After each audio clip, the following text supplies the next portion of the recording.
the things you can see only when you slow down. Wantoota torba kan yeroo suuta jettu qofa arguu dandeettu. Tokkoffaa gatii mataa keetii. Yeroo suuta jettu milkaa'inni kan kee, kufaatiin kan kee yookiin yaanni namoonni biroo sirratti qaban waan fedhes yoo ta'e wantoota ala keetiitiin miidhamuu dhiiftee gatii fi ulfina namooma keetii guutumaan guututti hubachuu dandeetta. Akkuma jirtutti gahaa fi uumama dinqii akka taate hubachuu dandeetta. Lammaffaan bareedina uumamaati. Yeroo suuta jettu marsaa faaruu uumamaa fi haala keessoo mataa keetii dinqisiifachuu dandeetta. Akkasumas uumama akka madda fayyinaa, kaka'umsaa fi gammachuutti ilaaluun itti fayyadamuu eegalta. Inni sadaffaan hariiroo cimaadha. Yeroo suuta jettu namoota akka maatii, hiriyyoota, namoota hojii waliin hojjettuu fi namoota biroo waliin hariiroo cimaa fi isa kan dhugaa ta'een wal qunnamuu dandeetta.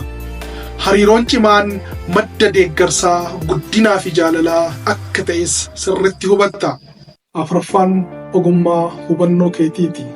Yeroo suuta jettu sagalee keessoo keetiitii fi qajeelfama sammuu keetii isa miira kan kee caalaa xiinxalluu danda'u argachuu dandeetta. Sammuun kan kee madda kalaqaa, hubannoo fi kallattii milkaa'ina jireenya keetii ta'uu isaas yoo san hubatta. Shanaffaan humna filannooti. Yeroo suuta jettu haala kamiifuu akkamitti akka deebii kennitu filachuuf bilisummaa guutuu fi itti gaafatamummaa guutuu akka qabdu hubatta. Filannoon kan kee madda dhiibbaa, jijjiiramaa fi guddina kan keetii akka ta'es salphatti hubachuu dandeetta. Jahaffaan gammachuu yeroo ammaa keessa jiraatuuti.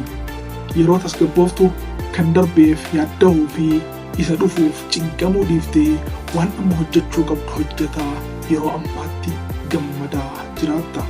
Yeroon baay'ee barbaachisaa ta'es yeroo ammaa qofa akka ta'e siif gala. Yeroon amma keessa jirtu kun madda gammachuu, nagahaa fi galateeffannaa akka ta'es sirriitti hubatta.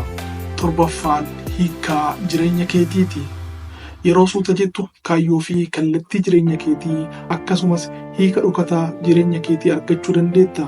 Jireenyi kan kee madda itti quufinsaa, haaromsaa fi badhaadhinaa akka ta'es hubachuu dandeetta. Qabxiileen ijoon torban kunniin kitaaba The Things You Can Only See When You Slow Down jedhu keessaa kan fudhatamedha. Kitaabichi jijjiirama jiruu keessanii keessatti gahee guddaa taphachuu danda'a waan ta'eef yoo dandeettan guutuu isaa dubbisuuf yaalaa. Kitaaba guutuu isaa namni dubbisuu barbaadu komentii irratti nuuf haa barreessu. Hedduu galatoomaa fayyaa ta'a.